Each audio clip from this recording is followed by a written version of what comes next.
What is up, guys? Shinobi here, and today we're going to be talking about Wolcen. One of the biggest questions that I get in my stream is would I recommend this game? And I've been really on the fence about it. I wanted to put more time into the game and actually learn more about what the game has to offer before just putting out, if you should buy the game or not. I've seen some news articles out there that put like 5, 6, 7 hours of gameplay into the game and then make a review about it.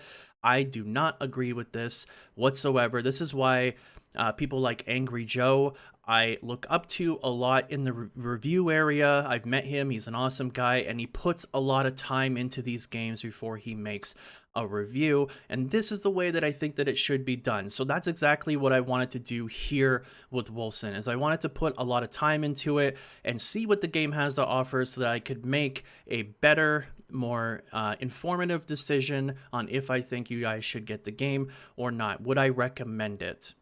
Now, to put in perspective how much time I put into the game so far as an avid ARPG player and someone's very experienced in this, I have put in over 120 hours into the game so far.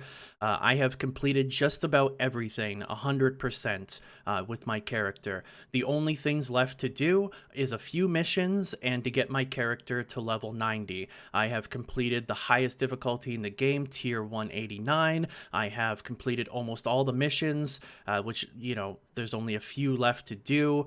And I've also capped out all of my skills to level 90.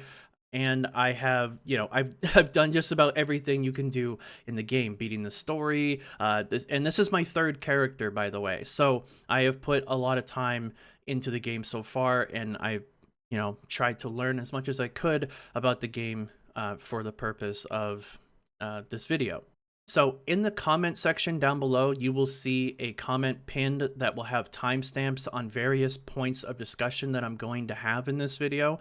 I don't want this video to be super long, but I do want to direct you to the right area for what's suited for you. I have a part that's going to be coming up next here where I talk about my recommendations. Do I think you should get it or not, and what the reasoning is for that. And then after that, I'm going to go through a brief summary of what Wolcen has to offer in case you are interested in playing, or maybe you're on the fence and you want to see if it's something that you would be interested in. These things will be what we will cover here in this video.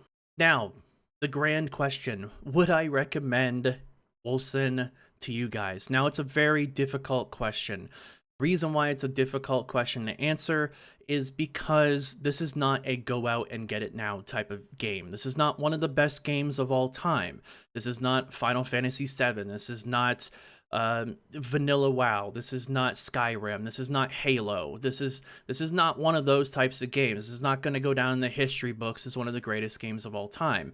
However, it is one of the best ARPGs, which is a difference here because the bar is set pretty low when it comes to ARPGs because there is a lot of bad ones out there. Now, what other games fit into the camp of one of the best action RPGs out there? Well, you have Diablo 2, you have Diablo 3, you have Path of Exile, right? I would put this game somewhere in that area. I'm not going to sit here and debate whether this is better than these other games. I don't think it is because it's way too early to see where this game goes in the future.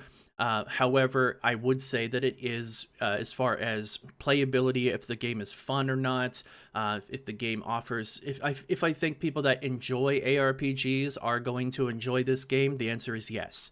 You will enjoy this game. So it's not an easy question to answer because it's not a straightforward yes or no. It's just not. For some people, $40 or even $30 in some cases. I heard Humble Bundle had a deal. Maybe that's expired now. But for some people, $40 is a big deal. And do I think there are better games out there for cheaper? Yes, definitely. Path of Exile being one of those. It's free to play, and it's you'll get thousands of hours out of it. However, I think what the developers were trying to accomplish with this game, they actually did. This game is essentially a more casual-friendly Path of Exile with less content. That's pretty much what it is. If you barreled it down and you put it into a nutshell, that's what this game is. If you ever played Path of Exile and you just couldn't play it because you're like, I don't want to put all this time into learning the game and this and that and whatever, this game would be a lot more suited for you. And to keep in mind here, there is nothing wrong with that. If you want to play the game more casually, not everybody plays games super serious and puts 12 plus hours a day in, like some people like me. Yeah. But some people, they just, they come home from work and they have an hour or two to play the game or whatever, and they just want to get up and go, right? And that's one of the benefits of Diablo 3. And this is what I've always compared between Path of Exile and Diablo 3. It's like Coke and Pepsi, right? Like, one game is not necessarily better than the other. They both offer different things for different markets, essentially.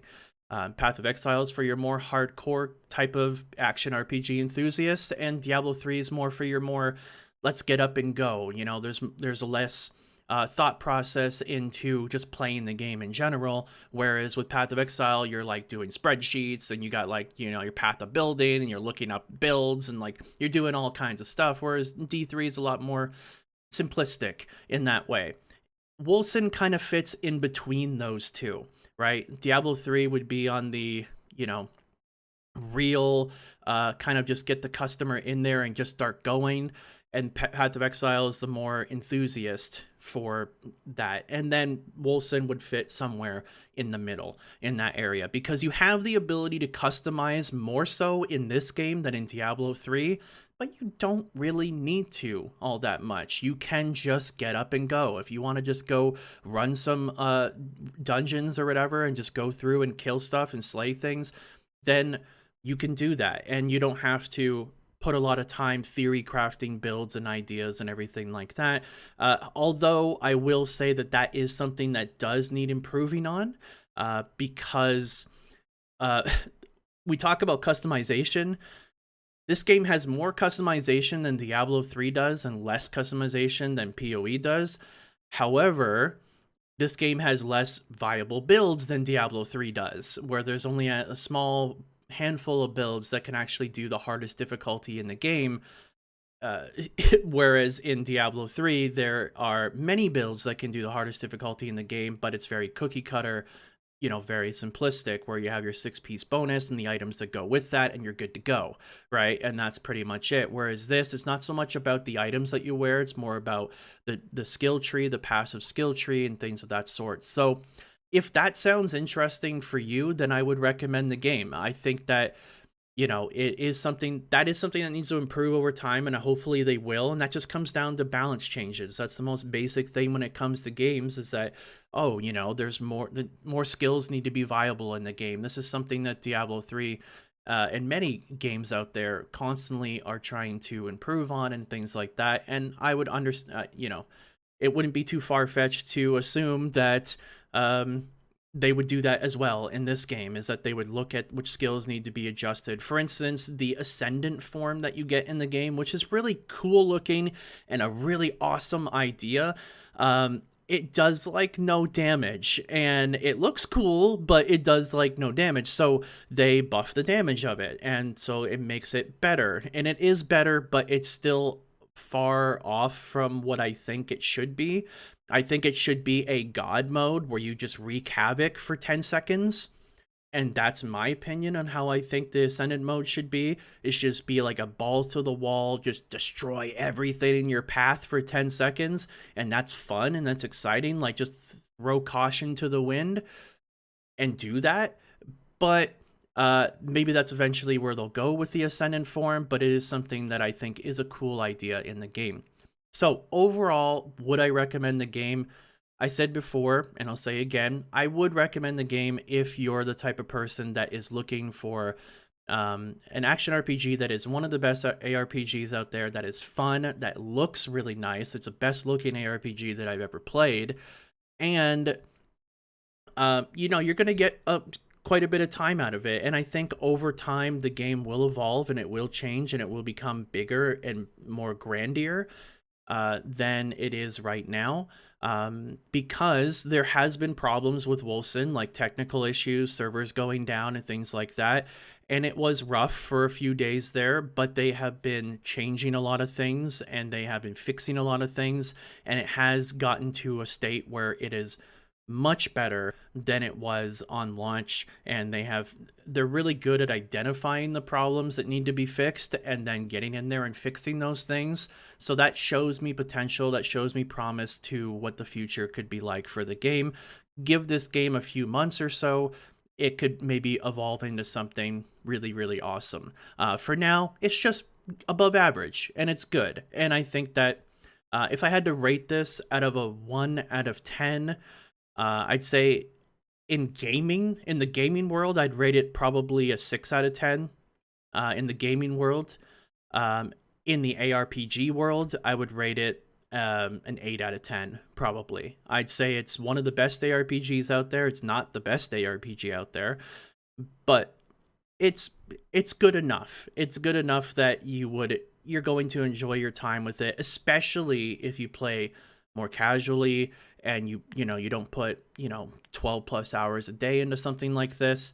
You're going to get months out of this, and by that time they'll probably be updating things, and then you'll get even more stuff out of it. So we don't know what the future holds for the game, but for right now, it's fine. It's fun, and that's what it's about. So take that for what that is and make your decision on that. If $40 is make or break for you, I would suggest to stay away from it. But if $40, hey, you got an extra 40 bucks at the end of the month, you're thinking about putting on a game, and you like action RPGs, then pick it up. I would recommend it. Now let's get to the point of the video where we talk about what can you expect to do in the game? Like, what does the game have to offer? So let's get all into that right now.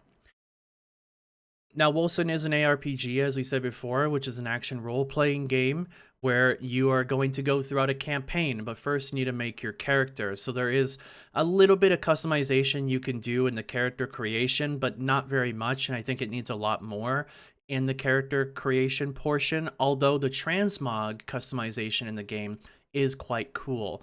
And I definitely recommend you look into that by pushing the B button on your keyboard, and you will be able to look through all the things you can do with that. It does cost gold to change through that stuff, but keep that in mind. So the 3 archetype classes to choose from are melee, caster, and range, and depending on the type of weapon you equipped will be the type of skill that you will use. Now, you go through the campaign in one of 2 ways. You go through the story mode or through normal mode. Now, story mode is essentially just if you want to experience the game and get through the story and you don't want any kind of difficulties whatsoever, that's what story mode is. It's an easier version of the game. Normal mode is the way that they intended the game to be, and that is more difficult. For instance, the boss at the end of Act 1 is quite difficult.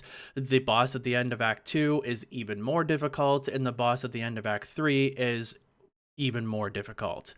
So you might, for someone that's more casual to these types of games and people that don't really understand a lot of these types of boss fights or whatever, you might struggle with this for a little bit, depending on the skills you're using, the build you're using, such and so forth. It's better to be more prepared survivability wise than it is to put out play like a glass cannon type character, unless there's a particular build that you're looking into playing that works. So for instance, Bleeding Edge is one of the strongest abilities in the game, and this is something that people use. So you can play Bleeding Edge and you can have less survivability because it's such a powerful build in the game right now.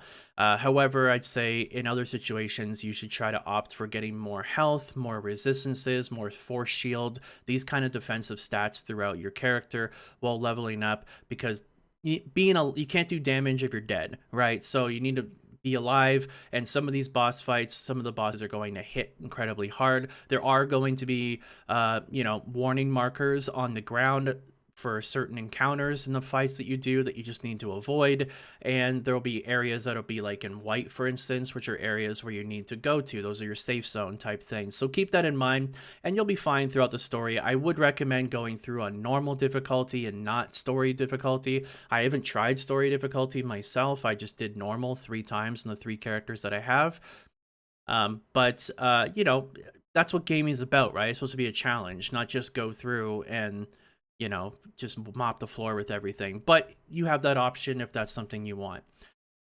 Now, going through the campaign, there are 3 acts, as I mentioned before.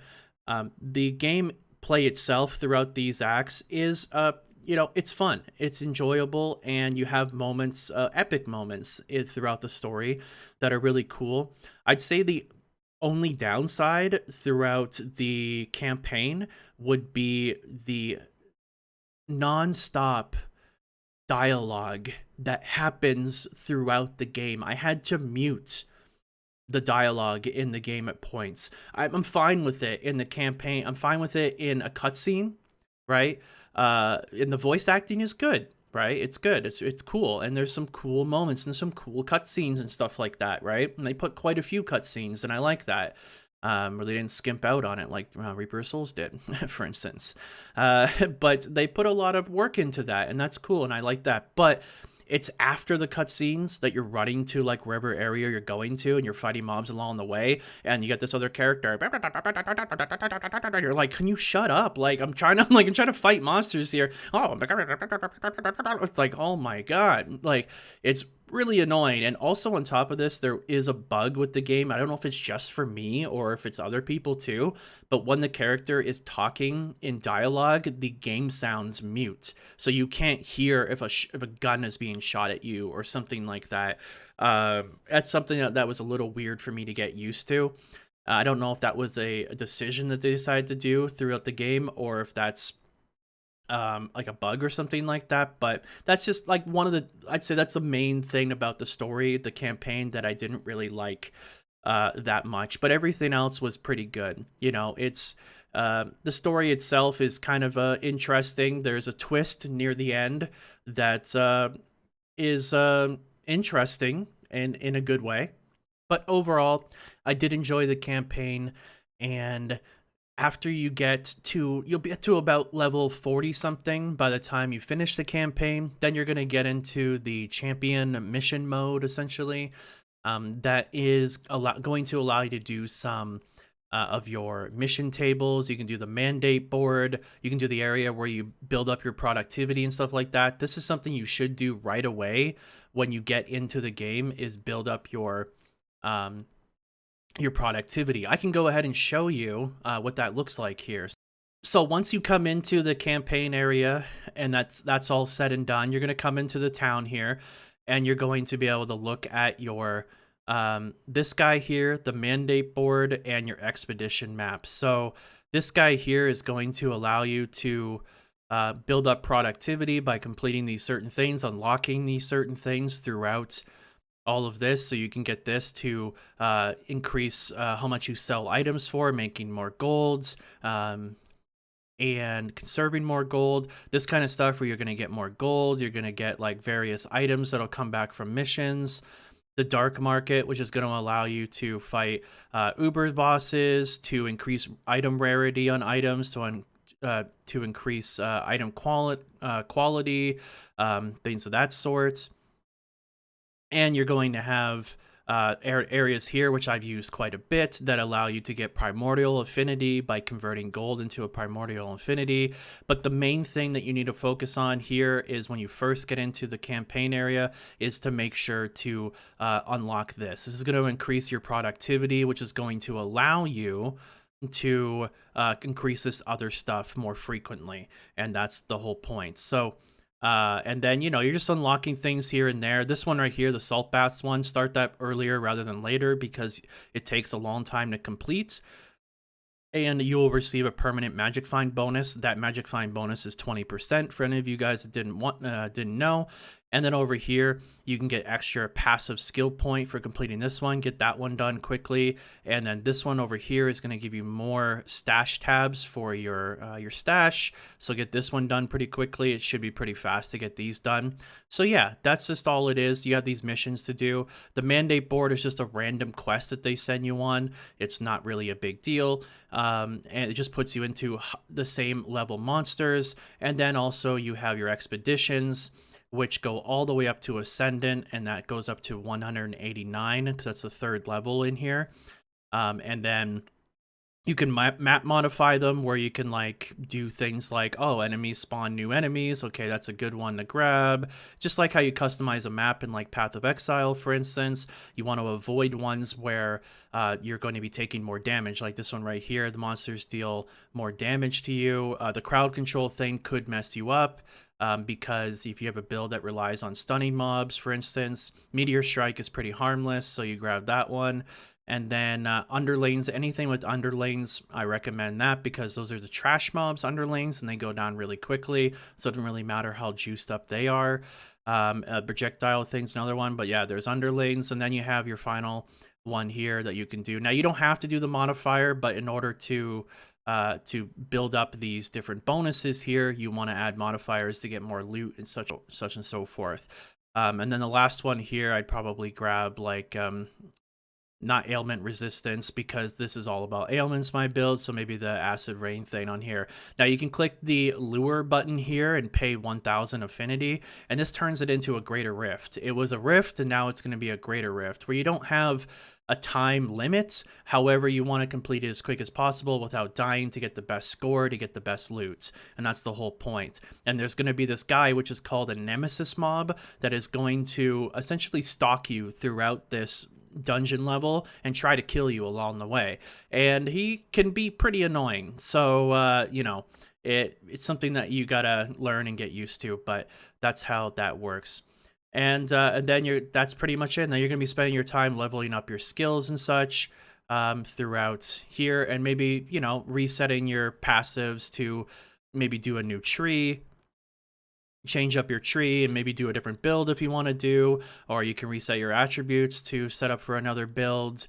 And then the items in the game, I will explain the items real quickly for you, for those of you that maybe want to know a little bit more about them. So you can see that I have quite a few of them here. So the highest tier gems in the game are tier 12, right? You're going to have these items like these that allow you to customize gear and kind of do some crafting type stuff. There are maps that drop throughout the game, but these are little like bonus things that like give you like little, you know, special things, like for instance, access a dungeon with higher amount of chests. That's pretty neat. I just kind of collect them. I don't really do them very often, but you know, maybe I'll get into those soon. Then you have the types of rarities in the game when it comes to items. So for instance, you start off with white items, which is like a brand new character. Then you got blue items, which is the next one up. And blue items are something you'll probably be done with by the time you get through the end of Act 1 in the campaign. And then you're just focused on getting rare items and maybe legendaries if you're lucky. And the rare items are just your baseline items in the game. They're the default types of items that have various stats like life resistance, and then other properties like ferocity or other stats or movement speed, damage increases, such and so forth. But there is a lot of different stats in the game to look out for, depending on whatever build you're playing. Now, legendaries are essentially an upgraded version of rares. They're just a better version of rares, where you can see like this chest piece right here has a lot of health, has material damage, which is really good for my build, has resistance, has cooldown reduction, has a lot of stuff there, and these values can go higher. Now, the values can go higher based on the quality of the item. As you see on the top right there, it says legendary quality 4 stars. If it was 5 stars, these values would be even higher. So there's multiple layers of items in the game on what you can get.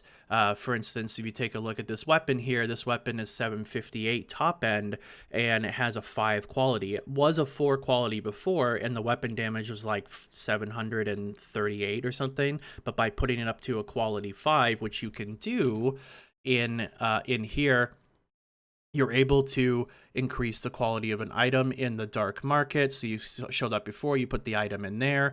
Don't put the gems in there with it. That's been causing crashes in the past. And then you just insert the item and you start project and you're good to go. So, and that's going, when you get enough productivity that you need, then it's going to give you the item back, but it's going to be higher quality, making it better. So this is something that I recommend to do. So maybe save, like if, for instance, if you have a weapon, like I had this weapon before that was 4 quality, and I equipped it another weapon while I was increasing this weapon. because you know, if you're gonna put your weapon in there, you need a weapon to kill mobs, right? So you know, make sure you maybe have some backup gear so you can like increase the quality of some of your items. And then you have the last type of item, which is uniques in the game. Now, uniques are, the purpose of uniques is that they're supposed to have a special property that is a build defining property. That's what I think they were going for with the game. So for instance, I'll give you an example of, say, this item right here.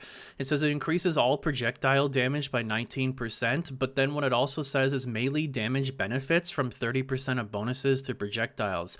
So for instance, if you were in your tree and you went into the projectile section and you're getting like projectile speed and damage and everything like that, that's actually going to benefit you as a melee character because you're using that helmet. So so those are examples of items that they're trying to do with that. Like, a lot of people haven't found any good elite uniques out there is because it's really rare to find uniques to begin with, but it's even more rare to find good uniques.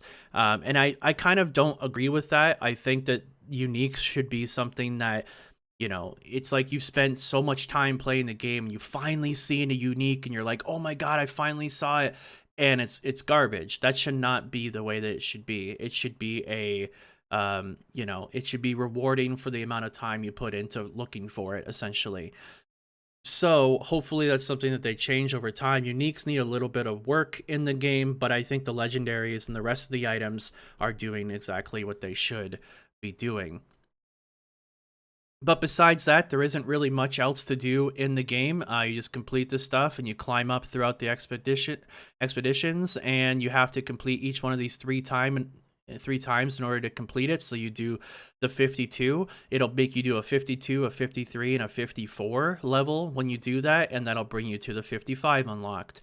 And that's how it works. And these bonuses keep stacking the higher you go. So you get more XP and you get more magic find, more productivity, yada yada. So, and you just get better items and everything like that. So yeah, that's exactly what it is. The higher difficulties you do, the better items you get, the higher rolls you get, such and so forth. And that's pretty much all of it in a nutshell. And that takes quite a while. And I'm not even level 90 yet, which is the cap level in the game. You may have seen some people out there that are level 90. Those are people that are playing offline characters where they change the game files. Level 90 is, I don't think anybody's got to level 90 online yet, and it's going to be quite a grind. I'll be interested to see what it's like from like mid 80s to 90 on how long it takes, because you can see how much XP I need on the bottom here, and that is a lot of XP to need, and I'm only level 78, whereas we still have 12 levels to go. So yeah, and that's me, you know, I could run the highest difficulty in the game for like an hour or two and still not even get a level. So so we'll see, you know, where that goes from there. But anyways, guys, that's it. That's pretty much what you have to expect when it comes to Wolcen, and hopefully I was gave you some information that made it a little better for you to make an informed decision on whether you're going to pick up the game or not. If you choose not to pick up the game, maybe look into it in a couple months from now to see if it's something that you would be then interested in. But if you do decide to pick up the game now, I think you're going to have an enjoyable time with it, and especially if you play these types of games a little bit more casually, like I said before, which there's nothing wrong with that. So anyways, that's going to do it for today, guys. Until next time, my name is Shinobi, and as always, thanks for watching.